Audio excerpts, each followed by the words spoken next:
Hello guys, तो आज की वीडियो में हम समझेंगे कि एक वेबसाइट को दूसरी वेबसाइट पर ट्रांसफ़र कैसे किया जाता है। यानी कि एक वेबसाइट जो हमारी बनी हुई है, मान लीजिए मैं अभी यहाँ पे दिखाता हूँ फॉर एन एग्ज़ाम्पल कि मेरे पास अभी एक वेबसाइट है जो डोमेन, मान लीजिए कि थोड़ा ये कर देते हैं।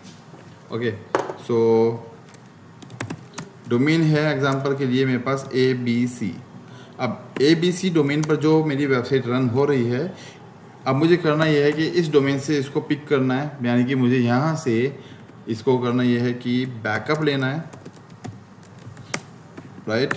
और इससे दूसरे डोमेन, यानी कि डोमेन मान लीजिए कि XYZ ये डोमेन है, इसके ऊपर मुझे इसको रीस्टोर कराना है। देन ये पूरा प्रोसेस जो होता है हमारे पास कैसे किया जाता है, ये पूरा प्रोसेस कैसे होता है, और ये बैकअप और रिस्टोरेशन का प्रोसेस भी कैसे होता है, और ये हम सब करेंगे मैनुअल तरीके से, राइट। आजकल बहुत सारे प्लगइन्स आते हैं, बहुत सारे टूल्स आते हैं, बट उन टूल्स का ये रहता है कि आज वो टूल्स हैं, आज आपने बैकअप लिया, लेकिन रिस्टोर आपने मान लीजिए कि एक्चुअल में उसमें प्रॉब्लम जो आती है वो समझा रहा हूँ। मान लीजिए कि आपने किसी वेबसाइट का बैकअप लिया है जनवरी 1 को, एंड आपको उसको रिस्टोर कराना है एग्जांपल के लिए अगस्त को, ठीक है। तो हो सकता है कि वो प्लगइन बंद हो जाए, क्योंकि अगर किसी प्लगइन से आपने बैकअप लिया तो वो उसी प्लगइन से ही रिस्टोर होगा। तो यहाँ पे क्रेडिबिलिटी का एक ऑप्शन आ जाता है कि भाई जो प्लगइन्स आप बैकअप ले रहे हो जिससे, वो कितना ऑथेंटिकेटेड है, वो कितना लॉन्ग टाइम चलने वाला हो। लेकिन मैनुअल तरीका हमेशा चलता है और हमेशा चलता आया है, तो मैं आपको वही बताऊँगा। इस केस में मेरे पास एक डोमेन है, right. So I just show the domain and the domain is this, ठीक है।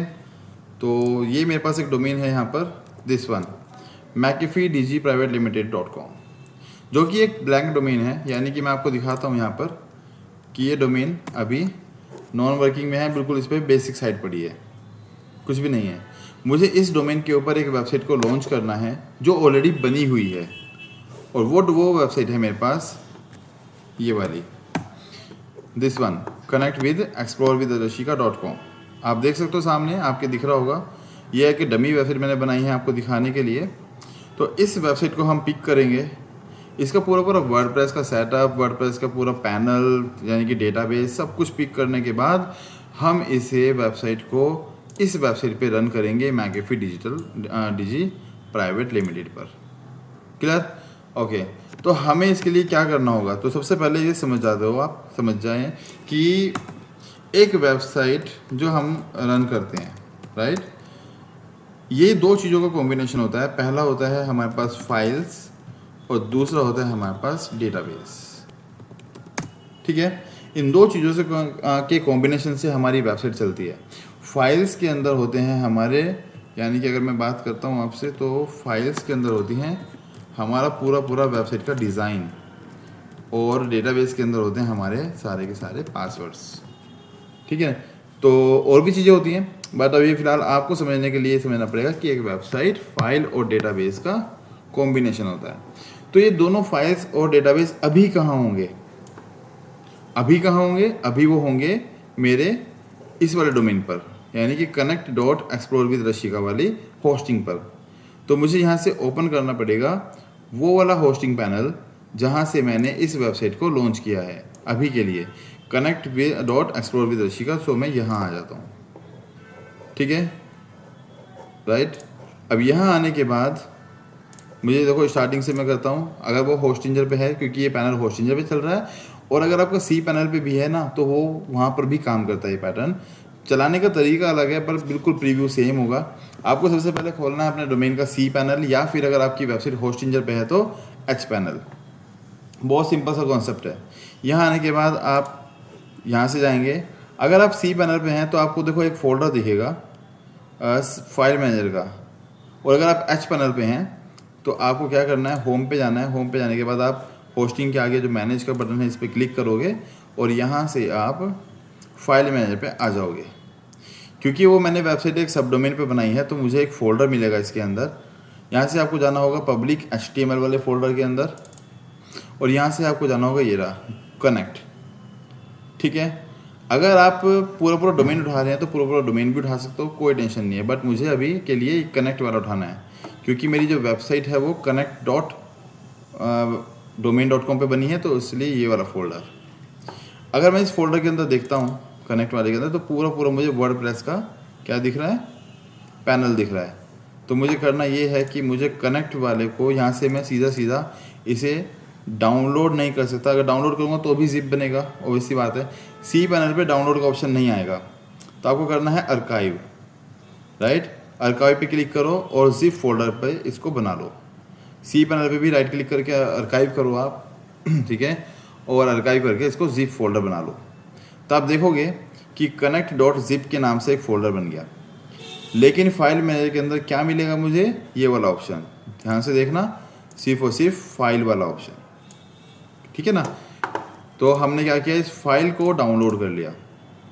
Now I can download and I can see कि यहाँ पे ये डाउनलोड हो रहा है। देखो 183 MB का ये सॉफ्टवेयर अभी फाइल से डाउनलोड हो चुकी मेरी, ठीक है।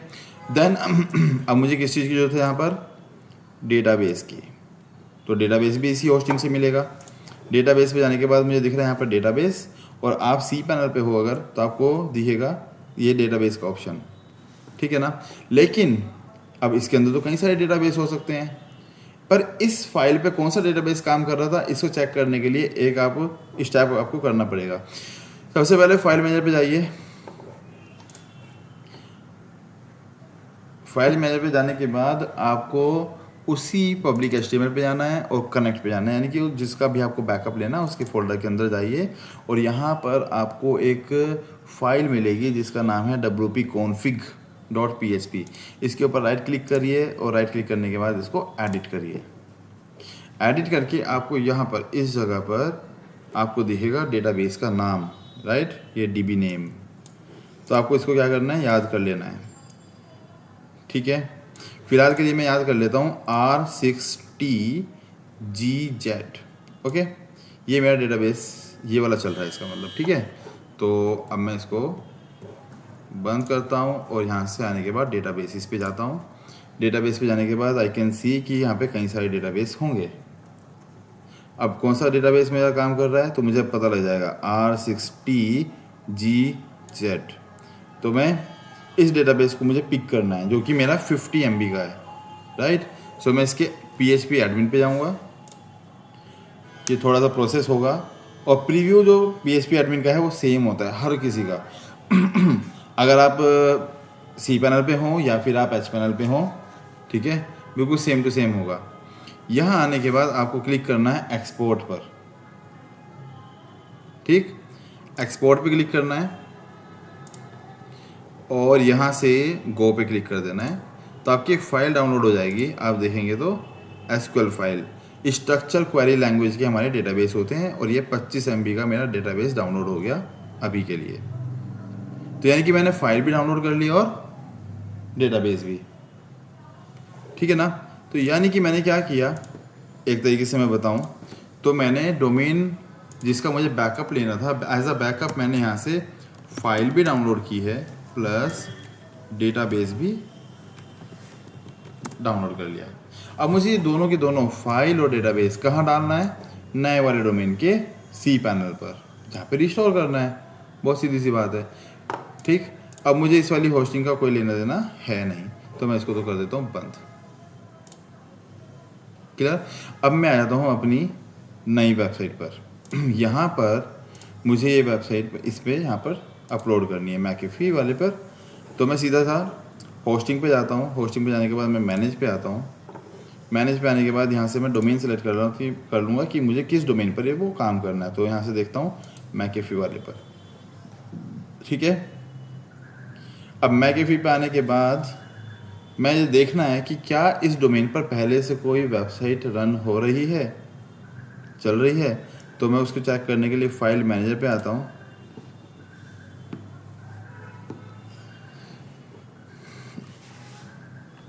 इसके ऊपर वर्डप्रेस का ना बेसिक वेबसाइट शायद अपलोड है, शायद। तो कहाँ से पता लगेगा वो, पब्लिक HTML, यस ये वाली है। तो मुझे इसको डिलीट कर देना है, मुझे खाली करनी है ना, क्योंकि मेरे पास तो पूरा बैकअप है। लेकिन उससे पहले, डिलीट करने से पहले एक चीज़ यहाँ पर आपको ध्यान देने वाली बात है, वो ये कि मैं इसका सबसे पहले डेटाबेस भी तो डिलीट करना पड़ेगा। तो इसका डेटाबेस कौन सा होगा, बदला मैं आपको समझा रहा हूँ। देखो हल्का सा कन्फ्यूज़न आया ना, तो देख लो। जो डोमेन मेरा नए वाला है, ठीक है, उसके ऊपर अभी जो करंट में है ना, बेसिक वर्डप्रेस इंस्टॉल्ड है ऑलरेडी। चाहे वर्डप्रेस बेसिक वाला इंस्टॉल हो, चाहे वहाँ पे बेसिक वेबसाइट हो, पर वो चल तो फाइल और डेटाबेस दोनों से रही है ना, वो भले ही कैसे भी हो। तो मुझे वो बेसिक वेबसाइट डिलीट करनी है, सीधी सी बात ये है। सो मैं यहाँ पे आता हूँ। यहाँ आने के बाद मैं देखता हूँ WP config, इसको राइट क्लिक करता हूँ, एडिट करता हूँ, और मैं देखता हूँ कि इसके ऊपर एक डेटाबेस काम कर रहा है, जो कि है यहाँ पर ये LE63J वाला, ठीक है, और उसका यूज़र है ये। सिंपल। तो आपको ना कैसे भी करके ये याद कर लेना है। आप ये इसे याद कर लो, या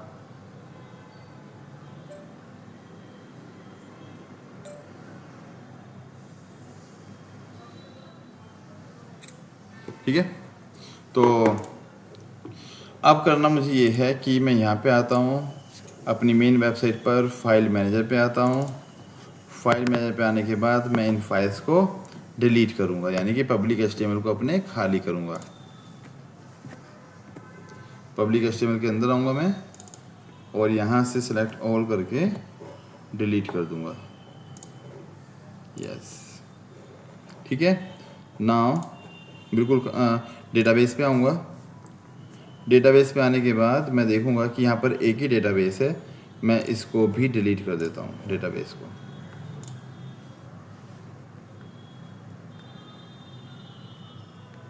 सो आई कैन सी कि मेरे पास अभी बिल्कुल फ्रेश वेबसाइट हो गई, मैकेफी डिजिटल प्राइवेट लिमिटेड। अगर मैं इसको ओपन भी करता हूँ अब, राइट, और रिफ्रेश करता हूँ, तो देखूँगा 403 फॉरबिडन एरर आ गया, क्योंकि वेबसाइट है ही नहीं ऑलरेडी, राइट।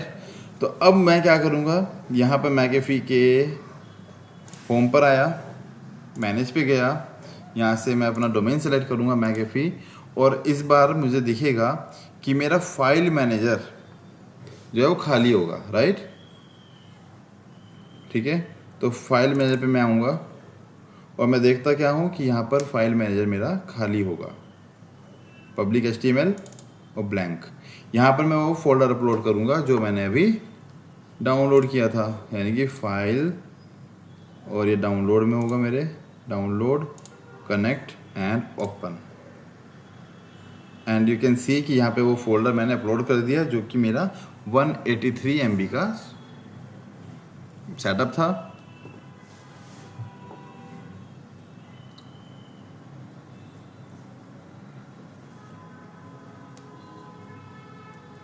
तो देखो अब यहाँ पे अभी अपलोड हो रहा है, ऊपर की तरफ प्रोसेसिंग दिख रही होगी आपको, ये आ गया ये। अब इसको मैंने राइट क्लिक करके एक्सट्रैक्ट किया। एक्सट्रैक्ट करते हुए आप यहाँ पे फोल्डर का कुछ भी नाम दे दो। कैसे, देखो ध्यान से, राइट क्लिक किया, एक्सट्रैक्ट किया, यहाँ पे एक नाम दे दो। फिलहाल के लिए मैं नाम दे देता हूँ शशांक, एंड देन एक्सट्रैक्ट, ठीक। तो ये फोल्डर आ गया। अब हमने इसको तो एक्सट्रैक्ट कर लिया, तो इसकी ज़रूरत है नहीं, इसको हम कर देते हैं डिलीट। अब मैं क्या चाहता हूँ कि मेरी वो फाइल्स पब्लिक HTML के बाहर आए, ना कि शशांक वाले फोल्डर के अंदर, राइट ना। तो मुझे उस फोल्डर के अंदर से वो फाइल्स को बाहर लेके आना है, एक स्टेप। तो मैं फोल्डर के अंदर गया, कनेक्ट के अंदर गया, एंड देन इन फाइल्स को सिलेक्ट किया, और यहाँ से मूव किया। मूव करके कहाँ लेके आना है मुझे, यहाँ पर इस जगह पे डालना है जहाँ पे शशांक वाला फोल्डर था, है ना। तो मैंने मूव कर दिया। नाउ आई कैन सी कि मेरा शशांक वाला फोल्डर ये अब खाली हो गया। इसको मैं डिलीट कर देता हूँ, क्योंकि मुझे वो सारी फाइल यहाँ पर दिख गई। एक स्टेप तो ये हुआ कि हमने फाइल पुरानी वेबसाइट से उठा के नई वाली पे डाल दी, ठीक। लेकिन इसके अंदर डेटाबेस तो नहीं है ना अभी नई वाली साइट पर। तो न्यू वाली वेबसाइट पर हम क्या करेंगे, एक डेटाबेस नया बनाएंगे, राइट। तो डेटाबेस पे गया मैं, और आई कैन सी कि यहाँ पे कोई डेटाबेस बना हुआ है नहीं। तो फिलहाल के लिए मैं एक डेटाबेस का नाम लगाता हूँ यहाँ पर, जैसे कि फ़िलहाल के लिए मैं एग्जांपल वाला, मतलब चल जाएगा ये भी। तो फिलहाल मैं लिख देता हूँ कि शशांक, ठीक है। पर ये ध्यान रखना कि यहाँ पर S कैपिटल है मेरे नाम में। तो तो जैसा आप लिखोगे वैसा ही। यूज़र नेम में लिख देता हूँ शशांक 1 2 3, ठीक। एंड पासवर्ड में मैं फ़िलहाल लिख देता हूँ एग्जाम्पल शशांक @1 2 3, इस तरह से। तो ये तीनों चीज़ें ना आपको इस तरह से करके फ़ोटो खींच लेनी है। वो आप पिक क्लिक कर लो अपने पास बिल्कुल ध्यान से। पर अभी के लिए क्योंकि वीडियो है तो मैं अभी थोड़ा सिक्योरिटी रीज़न से इस पासवर्ड को चेंज कर देता हूँ।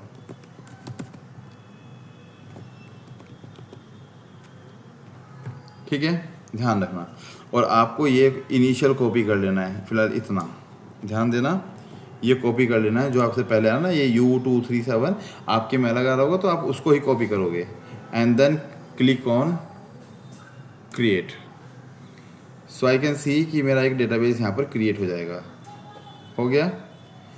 पर ये डेटाबेस अभी खाली है, 1 MB का है। इसको भरना है किससे? जो पुराना मैं डेटाबेस लेके आया हूँ। तो मैं इसके अंदर जाता हूँ, एंटर माई PHP एडमिन। इसके अंदर जो डेटाबेस की जो फाइल्स होंगी वो तो हमारे पास है ना ऑलरेडी, हमें नया डेटाबेस थोड़ा ना बनाना है ब्लैंक। तो यहाँ पे क्लिक किया। इस बार मैं क्या करूँगा, इंपोर्ट करूँगा। इंपोर्ट पे क्लिक किया, चूज़ फाइल किया। यहाँ से मैं वो SQL फाइल जो डाउनलोड की थी हमने उसको ओपन करेंगे एंड देन गो। और विद इन 30 सेकेंड ये हमारे पास उस पुराने डेटाबेस की सारी फाइल्स यहाँ पर आ जाएंगी। यानी कि ये डेटाबेस अब मेरा नाम नया है पर फाइल्स पुराने वाले डेटाबेस की आ गई। And you can see now, right.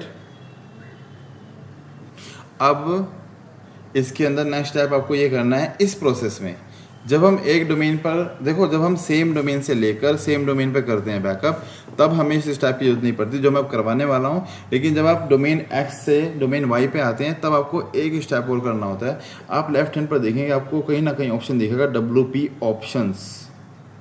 Clear? देखो यहाँ पे जैसे मुझे दिख रहा है ये WP ऑप्शंस इस तरह से, राइट। आपको इसके ऊपर क्लिक करना है, आपके सामने एक रो आएगी और यहाँ से आपको फर्स्ट वाली रो पे क्लिक करना है एडिट। एडिट करने के बाद आप यहाँ देखेंगे क्योंकि इसका डेटाबेस पहले वाले डोमेन से कनेक्ट है तो मुझे यहाँ पे क्या लिखना है मैं अभी देख लेता हूँ। यहाँ पर ये मैकेफी वाला है ना, तो इसको कॉपी कर लेता हूँ। ठीक है, यहाँ से तो मैं यहाँ पे साइट का URL क्या लिखूँगा कि मेरी वेबसाइट अब जो है इस पे आ गई। And then go. सेम ऐसे ही आपको सेकंड रो को भी एडिट करना है। एडिट किया, यहाँ से मैं ये कर देता हूँ एंड देन नीचे आके गो। तो ये तो स्टेप हुआ डेटाबेस का। हमारा डेटाबेस का नाम नया है, राइट। आप देख सकते हो यहाँ पर ये डेटाबेस का नाम नया है, मैंने इसको कॉपी किया डेटाबेस नेम को। ठीक है, लेकिन फाइल इसके अंदर पुराने डेटाबेस की है। अब ये नए डेटाबेस की इन्फॉर्मेशन बस मुझे कहाँ देनी है, अपने इस डेटाबेस अपनी फाइल को। तो मैं जाता हूँ सीधा होम पर, अगेन मैनेज पर, यहाँ से अपना डोमेन सेलेक्ट करूँगा, इसकी फ़ाइल मैनेजर पे जाऊँगा। फाइल मैनेजर पे जाने के बाद क्योंकि फाइल्स तो वो है ना जो मैं पहले से लेके आया हूँ, राइट, जो पिछले डोमेन से लाया हूँ वही तो फाइल इंपोर्ट की मैंने। तो इन फाइल्स को तो ये पता है ना कि मेरा पहले वाला जो सर्वर है वही चल रहा होगा या डेटाबेस। तो मैं WP कॉन्फ़िग पे आके एडिट करूँगा, राइट। यहाँ आके देखो मैं आपको यूज़र नेम चेंज कर, इसका डेटाबेस का नाम चेंज कर दूँगा। याद है आपको ये वाला पुराने वाली होस्टिंग का है, नए वाली होस्टिंग का मेरा डेटाबेस का नाम ये है, यूज़र नेम मेरा ये है, ठीक है ना। और पासवर्ड, ठीक, पासवर्ड जो है मेरा वो जो भी मैंने लगाया है वो है। क्लियर? तो चलो मैं चेंज कर दूंगा इसको भी फ़िलहाल के लिए, क्योंकि मैं फिर वीडियो को ब्लर नहीं करना चाहता। पर मेरा पासवर्ड फ़िलहाल के लिए ये है, ठीक है, कोई दिक्कत नहीं है। Clear? And then I just click on save,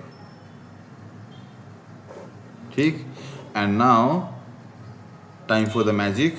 अगर मैं मैकेफी डिजिटल प्राइवेट लिमिटेड को रिफ्रेश करता हूँ, ठीक है, तो यहाँ पे आ रहा है error establishing a data connection. Means database में हमने कहाँ पे प्रॉब्लम क्रिएट की वो देखना पड़े। ये आपके साथ बहुत ज़्यादा हो सकता है, कि आपको समझना पड़ेगा कि कहाँ पर प्रॉब्लम हुई है। सबसे पहली बात तो ये कि हम जो वेबसाइट यहाँ पे देखो, एक एरर ये रहा कि हमारी वेबसाइट HTTP नहीं HTTPS पे चल रही है। तो एक तो इसको ठीक करते हैं, ये वो चीज़ें ध्यान रखने की होती हैं। पहला तो ये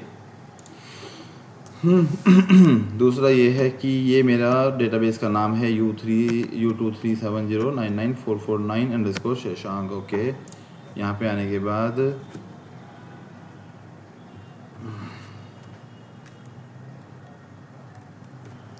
यहाँ WP config पे जाते हैं हम और एडिट करते हैं। ओके, समझ में आया। देखो यूज़र नेम जो था मेरा शशांक 123 था, आया ना पकड़ में।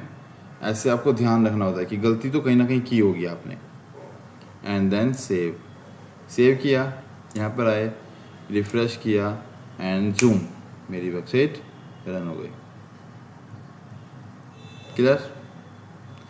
तो आई होप अगर देखो कभी भी आपको इस पूरे स्टेप में कोई चीज़ समझ में ना आए, क्योंकि थोड़ी सी चीज़ें होंगी। सबसे पहली बात तो ये है कि आपको करने से होगा, ठीक है? करके देखो, कहीं ना कहीं तो आप मिस्टेक कर रहे हो। इस वीडियो को बार बार देखो, कोई प्रॉब्लम नहीं है। और अगर फिर भी ना हो, है ना, तो आपके पास ये फाइल तो होंगी ना, इनको डिलीट मत करना। बस जो आपने डाउनलोड किया ना, देखो ये मैं दिखा रहा हूँ, ये डाउनलोड, ये फाइल और ये डेटाबेस का ये, इसको डिलीट मत करना। आप मेरे पास आ जाना, मैं करवा दूंगा, कोई बड़ी बात नहीं है। लेकिन आपको पता ही है सबको कि मेरा रूटीन कैसा है। आई डोंट नो कि आप ये वीडियो कब देख रहे हो, तो पर मैं हमेशा से कोशिश करता हूँ कि आप सबके साथ हूँ। तो आप मुझे मैसेज डाल दो, और मैं कहीं भी हूँ तो मैं देखूँगा कि मैं आपका कितना साथ दे सकता हूँ। ऐसा कोई नहीं है, तो आप मुझे मैसेज डाल दो अगर कोई दिक्कत आए तो, ठीक है? तो आज की वीडियो में इतना ही। आप अब ध्यान रखिए, अपना बैकअप लीजिए, प्लेसमेंट करिए, और होपफुली आपको बार बार चीज़ें जब करोगे तो समझ में आ जाएगा, ठीक है ना? चलिए, ध्यान रखिए अपना।